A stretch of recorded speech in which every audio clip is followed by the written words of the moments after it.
Fala galera, eu aqui de novo, professor Juliano, sou professor de História, estou gravando essas videoaulas para vocês sobre esse assunto da nossa querida expansão marítima. É um assunto legal, é um assunto bacana, vai dizer que não é? Eu sei que é, você gosta, né? Às vezes pode ser que você tenha problema com isso por causa que você não aguenta mais ver a história do Brasil, por causa da tua prof lá do Fundamental 1, que trabalhou com você no quarto e no quinto ano alguns aspectos disso aqui. Eu sei que realmente alguns alunos não gostam desse assunto, mas a gente está aqui para quebrar essa ideia. Você vai ver como que esse assunto é massa. Do que eu estou falando? Realmente na chegada dos portugueses ao Brasil. De certa forma, diretamente da história do povo brasileiro, né? Então, na nossa aula passada, galera, a gente estava retomando aquele processo de expansão, que inclusive eu estou com o mesmo quadrinho aqui, ainda nem apaguei. Nós estávamos vendo a expansão dos portugueses, toda aquela trajetória que eles fazem, né, do périplo africano. Lembrando que Portugal é o primeiro país a realizar... se dedicar a essas expedições, a esse processo de expansão marítima, né? Já tinha um Estado unificado, já tinha uma grande burguesia mercantil, tinha tecnologias disponíveis e a Igreja Católica também tinha interesse nesse processo, tá? E na aula passada nós vimos basicamente, a chegada dos portugueses até as Índias, né? Eles chegam lá em 1498 e depois nós temos a chegada dos portugueses onde? É o nosso território. Vamos ver o seguinte, galera. A gente vai trazer aqui uma organização da expansão marítima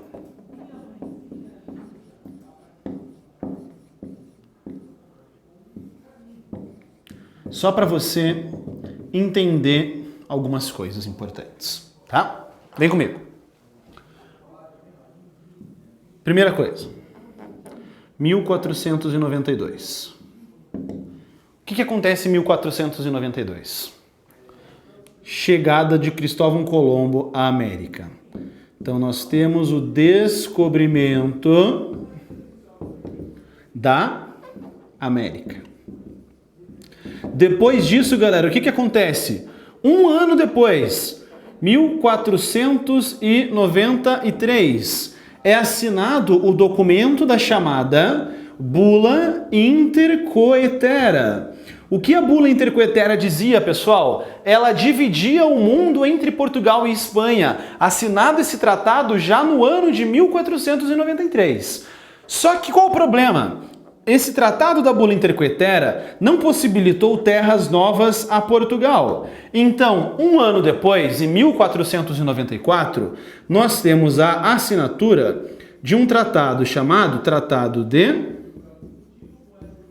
Tordesilhas. O que o Tratado de Tordesilhas tinha de diferente da Bula Intercoetera?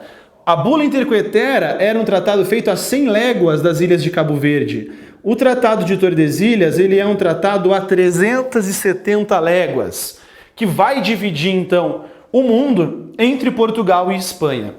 Isso sendo assinado ali no ano de 1494, certo?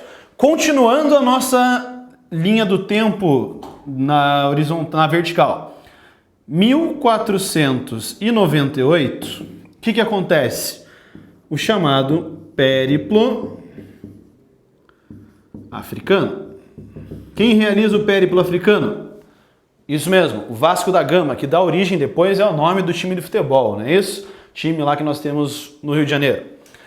Acontece o périplo africano. 2 anos depois, em 1500, o que vai rolar? Entre aspas, o descobrimento do Brasil. Espero que vocês estejam conseguindo enxergar aí, tá? Vamos lá. A gente vai ver então agora na nossa aula a chegada dos portugueses ao Brasil, como foi esse processo, como ele ocorreu, tá? Qual vai ser realmente a reação de ambos os lados. Vamos lá? Então, de novo, o professor está colocando esse slide aqui para você conseguir perceber o que significa cada coisa disso aqui. É algo parecido com a expansão marítima, né? Mas você precisa retomar do seguinte ponto, dessa parte final. Em 1498, o Vasco da Gama vai conseguir realizar o périplo africano e vai chegar a Calicut. e ele volta para Portugal. Perdão. 2 anos depois, o rei Dom Manuel vai conseguir organizar uma nova expedição para possibilitar o comércio com as Índias. Eles querem lucrar ainda mais, galera. É por isso que ele vai criar a maior expedição já feita até então. É por isso que você tem, então, o Pedro Álvares Cabral comandando uma esquadra de 13 navios. É muita coisa, galera. Nunca tinha sido feita uma navegação com essas dimensões, tá? E aí, então, os portugueses saem dessa região. E o que vai acontecer? Supostamente, os portugueses se perdem, o Pedro Álvares Cabral se perde. Beleza. Você pode acreditar que o cara se perde, né? Mas quem estava junto com ele era o Bartolomeu Dias e também o Nicolau Coelho, que já eram pessoas que já haviam chego à região, já haviam conseguido realizar o contorno do Cabo das Tormentas. Você acha que os caras iam se perder desse jeito? O Vasco da Gama também já tinha tido contato com essa região, já tinha chego aqui a Calicut, né? É óbvio que isso não foi, como é que a gente pode dizer, ao acaso. Eles já sabiam da existência do nosso território. Professor, me prove. Não tenho como. Não tenho um documento para poder te mostrar, mas eu tenho evidências. Aí então, Pedro Álvares Cabral se perdeu e chegou aqui a Porto Seguro, hoje, o que é hoje a região de Porto Seguro, né? Olha só. Aqui nós temos uma imagem bem ruim dessa chegada dos portugueses ao Brasil, né? E aí você tem uma discussão sobre é descobrimento ou é achamento, porque nós já temos as evidências de que eles já conheciam a existência do nosso território. Pode ver aqui, ó, desde 1492 eles já sabem da existência dessas terras ali, tá? E aí, galera, os portugueses vão chegar aqui nessa região e imagina o contato que a gente vai ter, como vai ser esse primeiro contato, lembrei a expressão, esse choque civilizacional entre portugueses e indígenas. Vamos fazer uma viagem do tempo. Imagina isso aqui, ó. Isso aqui é uma representação de como foi a chegada dos portugueses aqui, né? Eles chegam então, qual que é o dia que eles chegam no Brasil? No dia 22 de abril de 1500, tá? Os portugueses vão chegar a essa região. Tenta observar nessas caravelas que a gente tem aqui, as cruzes, então, Como é que fala aqui? Deu problema. Como é que a gente chama as velas dos navios, né? Os portugueses têm as cruzes aqui representando o poder e a influência da Igreja Católica nesse processo, tá? Olha aqui, a roupa de um português, o cara vindo da Europa, uma região mais fria, com as roupas quentes, né? Ele já tá com roupas grandes ali, tudo barbudo. Galera, a realidade das viagens deles eram muito difíceis da gente entender, tá? Claro, os capitães, as pessoas mais ricas da expedição comiam muito bem, né? A galera, os marujos mais pobres comiam biscoitos de polvilho e bebiam muito vinho, né? Não tem água potável para eles tomarem, né? Nesse período de expansão marítima, a gente vai ter também a ideia de que existem monstros marinhos e que a Terra é plana e que quando você chega lá no final, você vai chegar no inferno. Tem os monstros que vão te engolir. De onde vêm essas visões que eles tinham? Vêm do que eles comem.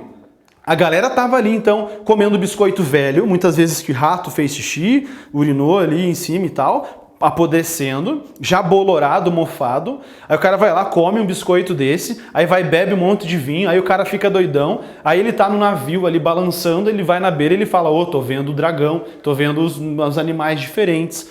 E não tem nada a ver, né? Ele tá só delirando, tá? E aí vamos ter aqui a chegada em 1500, no dia 22 de abril de 1500, dos portugueses ao que hoje é o Brasil.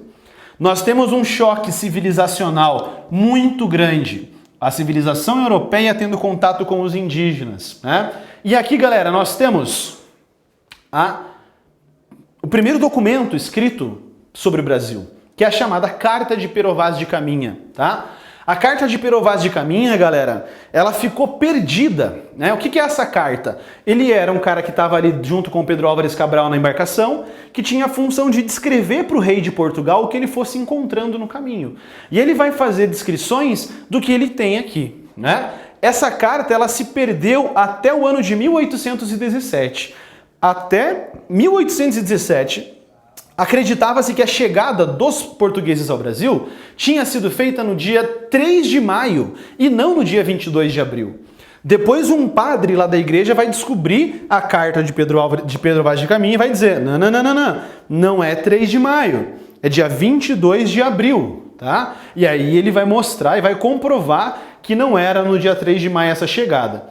Isso aqui, galera, esses dois excertos que nós temos são do livro de vocês, o que o Pero Vaz de Caminha escreveu na carta que foi lá para o rei de Portugal, é a maneira e o que ele descreve sobre o Brasil. Acompanhe a leitura comigo. Posto que o capitão-mor dessa vossa frota, assim como os outros capitães escrevem a vossa alteza sobre a nova da descoberta dessa vossa terra, nova que ora nesta navegação se achou, não deixarei também de dar conta disso à vossa alteza, assim como eu melhor puder. O que ele está querendo dizer é que ele vai tentar descrever da melhor forma. Ainda que para o bem contar e falar, o saiba pior do que todos a fazer. Ele está falando que ele sabe escrever mal, mas é mentira.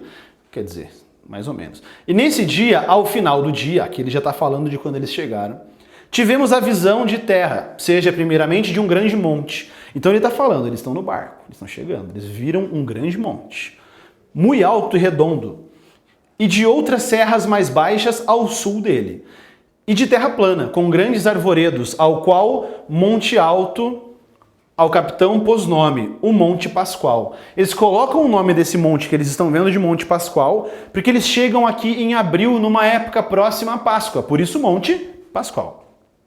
E a terra de Vera Cruz, primeiro nome que nós tivemos. E dali tivemos a visão de homens que andavam pela praia. Aqui são os índios, a galera que vivia no Brasil. Então é descobrimento? Para o índio é descobrimento isso aqui? Não é descobrimento para o índio, ele está sendo invadido, as terras indígenas estão sendo perdidas, né? Cerca de 7 ou 8, segundo os navios pequenos disseram, por chegarem primeiro. Eram ali 18 ou 20 homens. Agora, olha a descrição que o Pero Vaz de Caminha faz dos nossos indígenas. Todos nus, sem nenhuma coisa que lhes cobrisse suas vergonhas. Está querendo dizer que os índios estavam peladão lá na beira do mar. Traziam arcos nas mãos e suas setas. Essa é a visão que um português, um europeu com a sua civilização, a sua civilidade tida para eles, é a maneira que ele vai descrever o indígena que vivia no Brasil, né? Os índios andavam ali praticamente seminus, na beira do mar, com os seus arcos e flechas, né? Só pra gente continuar. Parece-me, gente, de tal inocência que se o homem os entendesse e eles a nós, seriam logo cristãos. Olha a intenção da Igreja Católica nessa frase, galera. Aqui já dá para você perceber que facinho eles conseguiriam converter os indígenas ao catolicismo, porque eles não têm, olha o que ele vai falar sobre o índio. Ele não tem em nenhuma crença, segundo parece. Está querendo dizer que parece que o índio não tem religião. E, portanto, se os degredados que aqui hão de ficar... Degredados são os prisioneiros que vieram para serem deixados no Brasil, tá? Que hão de ficar... Aprenderão bem a sua fala e os entender. Não duvido que eles, segundo a santa intenção da vossa alteza, se hão de fazer cristãos e serem na nossa fé, a qual praza a nosso Senhor que os traga. Ou seja, está querendo dizer que facilmente eles seriam convertidos ao catolicismo, tá? Essa imagem aqui, que já é uma imagem bonita, diferente daquela outra, é a imagem que nós temos, inclusive vocês têm no livro de vocês, eu trouxe a mesma para vocês terem acesso, uma pintura do Vítor Meireles, feita lá em 1860, que é a primeira missa no Brasil. Os portugueses ficam alguns dias aqui no Brasil, né? E vão realizar a primeira missa, vão levantar uma cruz. Essa cruz tem a intenção de meio que colocar uma bandeira, dizer, ó, isso aqui é nosso. Essas terras aqui pertencem a Portugal, elas são terras católicas, ó, tem uma cruz. E aí você vê nessa imagem o indígena meio ressabiado, meio aqui, o que esses caras estão fazendo? Você vê o indígena numa árvore, meio como se ele fosse uma representação de um animal também, escuro, né? Aqui é a representação dos indígenas meio com medo, bárbaros, sem saber o que está sendo realizado, né? E aqui os portugueses já ao redor da cruz, realizando a primeira missa que a gente vai ter no Brasil aqui então, no começo de maio. Né? E a partir disso aqui, galera, a gente tem os primeiros contatos dos portugueses com o Brasil, com os indígenas. A gente vai ver o que vai acontecer de consequência para os indígenas, qual vai ser o futuro deles, né? Lembrando que a gente tem nesse choque civilizacional perspectivas diferentes, o indígena com um modo de vida e o português com outro, tá? E nas nossas próximas aulas a gente vai ver, a partir disso aqui, o português só quer saber de encher os navios de pau-brasil e voltar para Portugal. Depois daqui, outros, enquanto algumas embarcações ficaram no Brasil, outras partiram em direção às Índias para ter, então, o contato direto lá com as especiarias novamente. Beleza, galera? Então a gente fecha por aqui o nosso conteúdo dessa aula de hoje. Façam as atividades da plataforma que já estão disponíveis para vocês, então. E um forte abraço para vocês. Eu sou o professor Juliano. Bons estudos para vocês. Tchau!